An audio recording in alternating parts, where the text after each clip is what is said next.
Everybody, welcome to the video. It's Sunday, July 18th, and we're breaking down this 10-game afternoon slate that we have over on DraftKings today. And there's a couple of things to mention before we get started. So first off, there was a couple of games that did end up getting suspended last night. The first one was the Philadelphia Phillies and the Miami Marlins. That was due to rain. And then we had the San Diego Padres and the Nationals game ended up getting called off due to a shooting outside of the stadium. So that was a bit of a crazy and unfortunate situation. But both games, we'll start out finishing those ones up, then they'll switch over to the 9-inning full game, which that's the game that's going to count for DraftKings scoring purposes. So that'll be just pretty much normal for the most part, nothing too crazy there.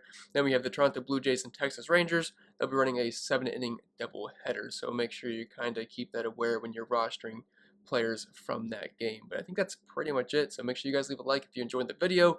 Subscribe to the channel if you haven't already. If you want to reach out to me on social media, you can do so using the handles in the bottom right corner of your screen. And if you want to help support the channel over on Patreon, link is down below in the description for that. But I got tons of extra content over there. I have my updated spreadsheet, projections, the optimizer, and all that fun stuff, Discord community. And I do cover other sports as well if you want to check that out. And last but not least, this video is sponsored by PrizePicks. I'm sure most of you know what it is by now, but if you don't, it's daily fantasy sports simplified, just you versus the projection. There's lots of soft lines that you can find over there if you check them out early enough in the day. And as of right now, they're kind of hooking us up with a deal. Use code CPENN and get a free money bonus up to $100. It's an instant deposit match. If you deposit $100, you get $100 back for free. So check it out. It's free money. Why not use it to your advantage? And as per usual, we'll start with the pitchers and move on to the bats. And I will say right now, we have quite a few pretty good pitching options to talk about. Then I kind of have a bit of a pump play down low that I'm not super confident in, but if you need the extra savings, I don't think he's a too bad of an option here. But we'll start up top with a couple of aces here in Corbin Burnes, Max Scherzer, and Zach Wheeler. And we'll start with the most expensive one in Corbin Burnes, $10,000. Pretty tough matchup versus Cincinnati. Also hate the park that he's pitching in. I've said this the past couple of days with pitchers in this game, but I hate rostering pitchers in Mini Coors Field here in Great American Small Park in Cincinnati, especially this time of the season where it's nice, hot, and muggy close to Cincinnati and Kentucky, that kind of area. Kind of like the Midwest, Southern area. It just, it kind of gets brutal in the summertime, and the ball definitely carries when there's extra humidity and the temperature gets a little bit hotter. So there is some valid concerns for Corbin Burnes here. Plus, I wouldn't say he's been as great as he was earlier in the season, but still, he's been one of the better pitchers in baseball this year, and he only has a 3.7 implied team total against him. He has a slight favorite here, and again, there are some tough outs here in the Cincinnati lineup. Jesse Winker has been crushing right-handed pitching this season. You got Joey Votto, Nick Castellanos, Tyler Naquin. It's a pretty solid lineup overall. Eugenio Suarez has power, but he also strikes out, feels like half the time. So, I mean, there's definitely upside here, but there's definitely downsides as well. But his numbers on the season has been pretty darn elite. ERA's in the low twos, xFIPs are in the low twos as well. Same with the Sierra. Close to a 40% carry, doesn't really walk many guys whatsoever, doesn't allow any power, which is great for the park that he's pitching in because, his home park in Milwaukee, that's definitely a hitter-friendly park. But Cincinnati, I mean, it's right up there. It's not quite Coors Field, but it is pretty close to it. I mean, it's pretty much a hitter's paradise for the most part, but Corbin Burnes' numbers have been very, very good this season. Only a 25% hard contact rate, 50% ground ball rate, and only 0.3 homers allowed per 9 innings. So I think Corbin Burnes should be just fine. If you got the money for him, he's definitely one of the best overall pitchers on the entire slate. I think he makes sense in any format. Then we have Max Scherzer here, $9,800, which is pretty cheap for a guy like Mad Max. Now the matchup versus the Padres, it's pretty tough. And last time out versus them, him and Yu Darvish were battling, and they both got absolutely rocked. I believe Max Scherzer, the final blow to him was when the relief pitcher came in. I think it was his first hit ever in the big leagues and ended up being a grand slam versus Max Scherzer. And it was I don't remember the guy's name. I couldn't remember that. I'd have to look it up, but I'm not expecting him to get blown up again. Now, this is a very tough matchup. The Padres have been playing very well before the game got suspended yesterday. The Padres stack was looking pretty darn good like they were the day before when they scored 24 runs. So this is definitely not a cakewalk matchup here for Max Scherzer, but he's still one of the best pitchers in baseball, and he's below $10,000. So you have to have interest just because of that. Like a 35.5% K rate cannot go unnoticed below $10,000. And he doesn't really give up too much power, and it's typical Max Scherzer stuff. The guy gives up a little bit of fly balls, which has always been kind of the issue with him, and a little bit of hard contact. And over the course of the past couple of seasons, he's kind of struggled with lefty power. Now, so far this season, it's kind of flip-flopped a little bit, where he's giving more power to righties than he is versus lefties, which is kind of odd for Max. They could even out throughout the as the season progresses, although we're over the All-Star break at this point. But $9,900 for Max Scherzer does seem like a pretty good price point, despite this being an absolutely awful matchup. I mean, we got guys like Tatis, Machado, Trent Grisham, Tommy Pham, Will Myers, Jake Cronenworth. Like, this is a very, very tough lineup to navigate. But just raw points-wise, I think Max Scherzer should be a solid play, but definitely not a must-play by any means. And then Zach Wheeler, $9,500. Like, Wheeler's in a much softer spot here, and he's had his fair share of very good games this season now. The most recent games I've rostered him, I think it was versus the Nationals where he scored 4 points, I want to say. And then he was versus the Cubs. He was like 90% owned that game, but he only scored 11 points. And the games besides that, he was really, really good. But, I mean, Zach Wheeler's been awesome this season. He doesn't have quite the strikeout rate of Corbin Burnes or Max Scherzer, but it's still above 30% this season. Really good xFIP, good ERA, good Sierra. A little bit higher than Corbin Burnes and Max Scherzer, but he's also the cheapest of the bunch. Like, you can save $500 from Corbin Burnes here, and you can save a few hundred from Scherzer, and it really shouldn't be too hard. If you want to play just 2 spin-up pitchers tonight, or I guess today, because the games are in the afternoon, it shouldn't be that hard to do so. DraftKings has made it very easy this season to roster expensive pitching, and typically in the past, we'd have to, if we were going to spend it for a pitcher like Corbin Burnes, we'd have to kind of dip down to that 8K range, but you should be able to play like Burnes with the Scherzer or with the Wheeler quite easily on today's slate, so that's something to keep in mind. But the thing with Wheeler I like the most is he doesn't give up any hard contact whatsoever. Like, only 22% this season, only half a homer per 9, and less than a 90 ISO with only a 239 WOBA. Plus this matchup versus Miami, it's definitely the softest matchup of the big 3 that we're going to talk about here. And there's other good pitchers besides these 3 guys, but these are the ones that I thought made the most sense in my opinion. But the Marlins versus Righties this season, pretty ugly. I mean, 25% K rate, 134 team ISO, 295 WOBA, and only 90 WRC plus. Pitching at home here, I think Zach Wheeler at $9,500 is a kind of a steal. Like, I mean, it goes pretty deep into the games for the most part, over 100 pitches per game this season, about 98 on his fastball. I mean, he pretty much checks all the boxes for me. Only a 3.6 implied team total against him, and a pretty heavy favorite. Then dropping down to some SP2 options here, we have Sonny Gray and JT Brubaker. Both guys are kind of wild card options. Obviously, I'm more confident in Sonny Gray, but he is coming off the IL, although it was a very short stint, so I don't think that's going to affect him or anything. I don't really think he's going to get limited for the pitches. And even then, when he was first coming off the IL a few games ago, I was kind of worried about the pitch count. I ended up going close to 90 pitches in the game, so I think we're going to get pretty much a full workload here for Sonny Gray. If not a full workload, probably like 90-95%, so I don't have any concerns with that. And his numbers are pretty good in the season. ERA's in the low 3s, right on par with his xFIP. Sierra's a little bit higher at 3.5, but still sporting over a 30% K rate. Is giving up a little bit of pop at 161 ISO. Definitely the most we've talked about so far, but not too far off of Max Scherzer. Still has the lean to ground balls, around a homer per 9, only a 23% hard contact rate allowed, but I like this matchup quite a bit versus the Milwaukee Brewers. Outside of a couple bats in that lineup, like Christian Yelich, and even then Christian Yelich has been awful this year, this is a pretty bad lineup, and there's definitely strikeouts to be had. So I do like the strikeout upside here for Sonny Gray, and I like that price point quite a bit. Like, Sonny Gray could easily be around $9,000, and that wouldn't shock me or anything. I think I'd still have interest in him, especially in tournaments. But I think at $8,200, you could kind of play him in any format here. Now, coming off the IL, maybe you don't want to play him in cash games just in case he has a short hook, but I don't really think that's going to be the case tonight, but just in case. I mean, you never really want to take unnecessary risk in cash games. But 25.5% K rate to righties this season for the Milwaukee Brewers lineup, versus righties, I should say. And a 155 team ISO, only an 88 WRC plus, 301 WOBA. So I think this is a pretty good spot for Sonny Gray at home. Again, hate the park that he's pitching in, but for $8,200, I think he is worth the risk. And then JT Brubaker here, $6,400. So I don't know what to think here, because JT Brubaker is not that bad of a pitcher, although recently he has definitely struggled, and he had a recent matchup versus the Mets, didn't really go that well for him, and the Mets have actually been playing decently recently. Now they are, I don't think that's correct. Decently recently. I don't think you're supposed to use 2 ly ending words in a row. That's like the one thing I remember that we're not supposed to do from English class. So either way, I don't think you guys are here for an English lesson. But JT Brubaker is really cheap at $6,400, and his numbers, while they're obviously the worst of the bunch that we're going to talk about, they're not that bad relative to his price point. Like, his ERA is in the mid-4s, which is not very good, but the xFIP is below 4, the Sierra's below 4, he's got around a 24% carry, doesn't really walk too many guys. The power's a little bit up there at 193, but still has a lean to ground balls, close to 2 homers per 9, so it's a bit ugly here. Like, I am not very confident in JT Brubaker. This is just really if you need to save some salary here, plus the Mets lineup doesn't concern me a ton. They're going to be without Francisco Lindor, which is a positive for them, and overall this season versus righties, They're only sporting a 137 team ISO, 91 WRC plus, well was below 300, 25% K rate. So I think Brubaker for his price point can be fine. Like if he gets you 15 points, is it gonna like absolutely break the slate? No, but if you can nail your bats, I mean, if you want to spend up for some of those Royals bats versus Matt Harvey tonight, JT Brubaker is one of those guys that can kind of unlock them. So not overly confident here. Plus the team total is close to 5 against them, but it's a pitcher-friendly park in Pittsburgh, and you don't need a ton of points for this to work out. Again, not super confident here. Don't think I'd go there in cash games, but I think he's an option as a dart throw in tournaments to make some expensive stacks work out.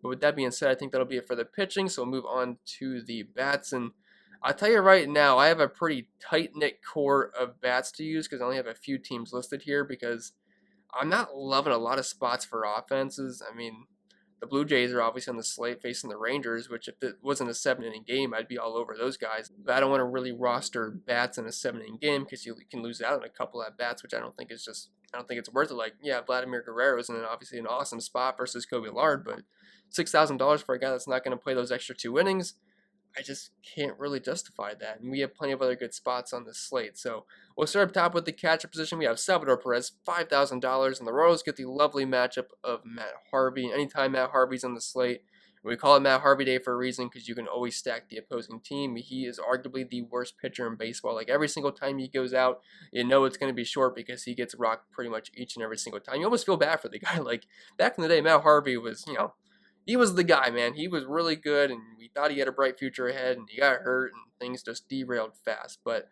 loving the Royals here, and I will continue to pick on Matt Harvey and this Baltimore bullpen, which is not very good, and I can't expect Matt Harvey to last too long here, so I think the Royals are in for another good night.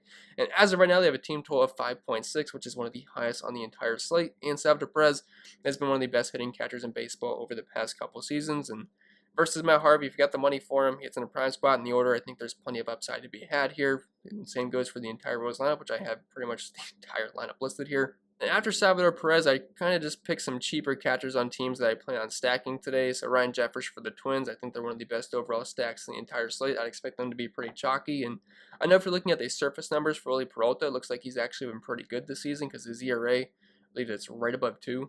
Yeah, 2.08 ERA, but the xFIP's at 4.5, Sierra's at 4.5, so there's definitely some regression to the mean here coming for Willie Peralta, not in a good way.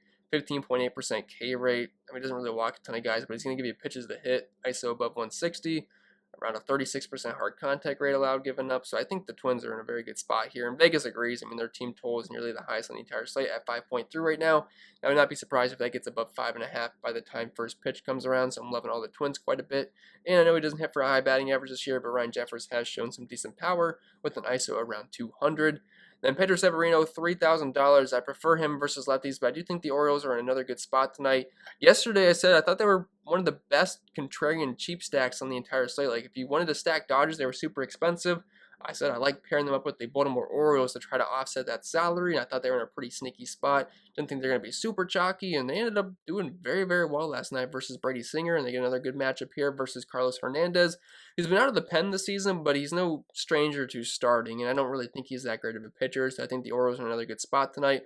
Plus, on the road, you get those guaranteed nothing at bats, which always can help things a little bit, which is always something you'll never complain about. And again, like I said, I prefer Severino versus lefties, but I'm not going to complain versus a matchup against Carlos Hernandez. Then dropping in at first base, we have Carlos Santana, $5,300, and it's just anybody and everybody versus Matt Harvey here. I know Carlos Santana doesn't usually have the highest batting average, but he's a guy that can walk quite a bit, and he has actually shown some decent pop this season with a 175 ISO. The WOBA is pretty good, around 350, and a WRC plus close to 120. He's a little bit expensive for my blood, so I could probably only see myself going there in full-on stacks of the Royals because I mean, nearly $5,500 for Carlos Santana just feels a bit gross, but I like pretty much every single Royal tonight.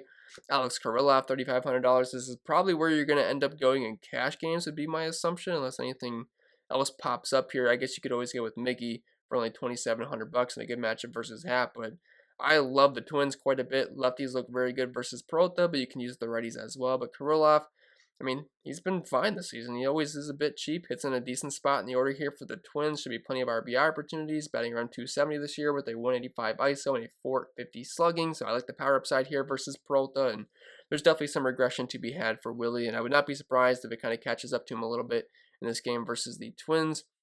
And then on the opposite side of this game, we have Miguel Cabrera, $2,700. I know he's old and washed at this point, but The same can be said for J Happ. He's old and washed at this point. He had a decent game versus the Detroit Tigers last time out, where he had racked up the strikeouts, but he still got hit around quite a bit. Just kind of got lucky in the run prevention department. But Tigers have been absolutely god awful versus lefties this season. Pretty much the worst team in the entire world versus left-handed pitching this year. But J Happ is not a good pitcher. He gives up plenty of power to righties, plenty of homers per nine, plenty of hard contact. So I think Miguel Cabrera, if you're just looking for a cheap righty versus Happ, hits in the cleanup spot for the Tigers, and they have a decent team total of 4.65, which is pretty good for a team like the Tigers because they're usually in the threes. So I think they kind of make sense in tournaments today. Can't imagine a lot of people are going to play the Tigers because of the Tigers, but I think they're in a pretty good spot versus Happ. Then dropping at second base with Whit Merrifield, $5,000. It's kind of expensive for a guy that doesn't really have much power, only a 136 ISO this season, but he always hits for contact. He usually has a decent batting average and has some speed in the base paths as well. And again, like I said, it's anybody and everybody versus Matt Harvey. Luis Arias, $3,500. I think he'll end up being one of the chalkiest guys in the entire slate, assuming he's in the leadoff spot here. He's at a fair price point. You can play him at third base, which third base looks pretty bad on this slate. So I put him here at second base, but you can obviously play him at third. But I feel like I might end up using him at third base unless I, happen to go with one of the other guys I have listed here. But leading off versus Peralta, level of the Twins, he's hitting around 300 this season. Obviously, the power is kind of non-existent for him, but the other numbers are not that bad. So definitely like Arias quite a bit at that price point. Then if you're looking for a dirt cheap option, he's on the Orioles, and I mean, he's cheap for a reason. His numbers are pretty bad this year, but he's only $2,300. Doesn't hit dead last, and I think that Orioles stack does look pretty good if you're looking for a nice cheap stack that grades out pretty good point per dollar wise. Then dropping out of third base, we have Josh Donaldson, $5,300. You can use righties, you can use lefties here. I think all are fine plays, and Donaldson has had plenty of power this season versus either handedness. He's got a 231 ISO overall with a 40 slugging, 350 OBP, and the batting average hasn't exactly been great, but the other numbers are pretty solid, so I do like the power upside for Josh Donaldson. Then going down to Candelario, $4,000. He's actually been pretty solid versus left-handed pitching this season. Overall, he's batting .262, but versus lefties, I know the power isn't there, but he's batting .310 versus lefties this season. Still striking out quite a bit, but close to a 400 OBP and a 116 WRC plus with a 343 WOBA. So I think Candelario is a fine play if you need to save some money at third base.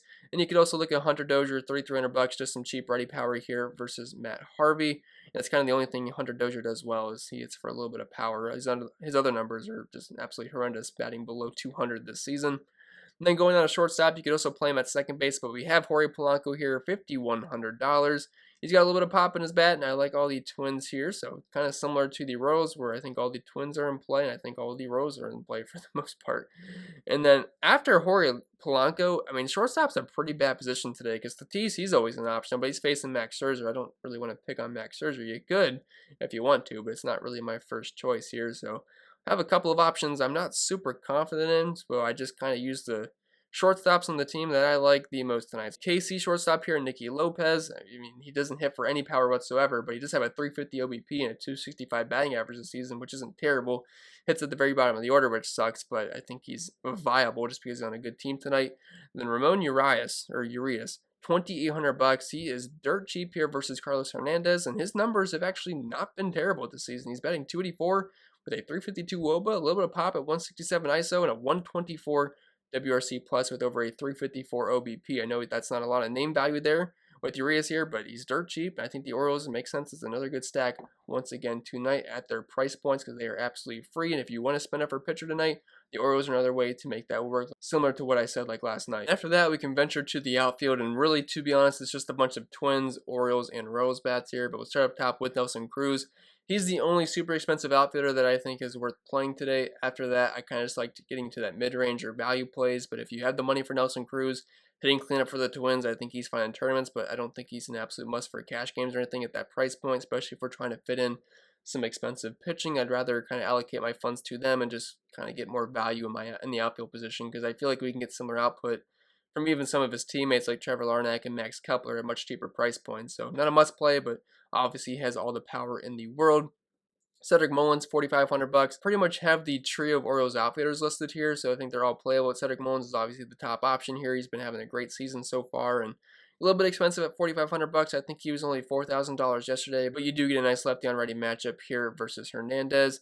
Max Kepler, $4,200. I haven't been playing him as much as I have in the past. Like, if you guys are like OGs of the channel, like a couple years ago, I was recommending like Max Kepler every single day, and that's when he would not stop hitting home runs. Like, he was on an absolute heater all season long. Nowadays, he gets way lower in the order, but he's still shown some decent pop this season, especially versus right-handed pitching. Like, overall, he has a 237 ISO. The batting average is terrible, but a 330 WOBA, 460 slugging, and a 108 WRC+. And if we look specifically to righties, he's got a 283 ISO, 354 WOBA, 512 slugging, striking out 22% of the time, which is not terrible. Double-digit walk rate, but a 48% fly ball rate and a 41% hard contact rate. So, do like the home run upside here for Max Kepler. Andrew Benintendi, $4,200, not a guy that's going to hit for a ton of power. He's got a decent amount of pop, sitting at 160. He's just a cheaper piece versus Matt Harvey. Trevor Larnach, $3,800. He's had a little bit of power this season, 165 ISO, but they're just kind of run-of-the-mill numbers, but it's mainly just trying to get all the twins that I can handle, and I like that price point quite a bit. Hits in a good spot in the order. Ryan O'Hearn, $3,200, kind of a pretty bad hitter, but the one thing he does well is he has pop versus right-handed pitching, and Matt Harvey's one of the worst right-handed pitchers out there, and just kind of getting cheaper exposure to a team that I like quite a bit tonight. Plus, he gets in a decent spot in the order, so he should have plenty of RBI opportunity. Then Austin Hayes here, $2,900, the cheap Orioles outfielder here, and he's shown some decent power this season with an ISO around 190. Jorge Soler, $2,700, just a cheap Rose outfielder here. He's been absolutely awful this season.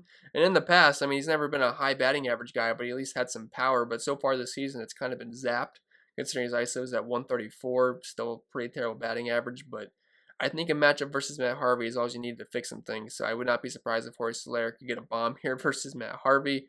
Then Anthony Santander, $2,300. He is pretty much free here. And really, it's just trying to pick on Carlos Hernandez. And I think that Orioles stack does look pretty good. And I'm not saying you have to full-on stack the Orioles. Now, that's something you could certainly do. But if you're trying to do like a stack with the Royals and you're trying to use their expensive bats or the Twins or whatever team you like tonight, if you just want to use a couple of Orioles guys, they can kind of free up your salary, and they're in a pretty good spot. Kind of similar to what I said last night. Not saying that's a guarantee that they're going to go off once again, but I think it's something to keep in mind where I think that could make sense roster construction wise depending on what you do with your pitchers tonight. But with that being said, guys, I think that'll be it for the video. So I hope it was helpful, and if it was, make sure to leave a like, subscribe to the channel if you haven't already. I'll be doing a NASCAR live stream today at 1:05 p.m. Eastern if you want to check that out. Do enjoy the NASCAR streams. We usually have a couple hundred people over there, and if you're new to NASCAR, it's pretty much my favorite DFS sport. It's very entertaining. I know a lot of people just think it's cars going in circles, which it is, but from a DFS perspective, I think it's one of the absolute most fun sports to play. So if you want to check it out, you can do that. And if you want to follow me over on social media, or find me using the handles in the bottom right corner of your screen. And if you want to help support the channel over on Patreon, get access to a lot of extra content, the optimizer, ownership projections, and list goes on, all that fun stuff. Link is down below in the description for that. And don't forget, this video was sponsored by Prize Picks, and if you go over to their website, or you can find them in the link down in the description below, you can get a free money bonus up to $100 using code CPEN. That is an instant deposit match up to $100 using code CPEN. But that'll be pretty much it for the video. I will stop rambling, and I'll see you guys all on Monday.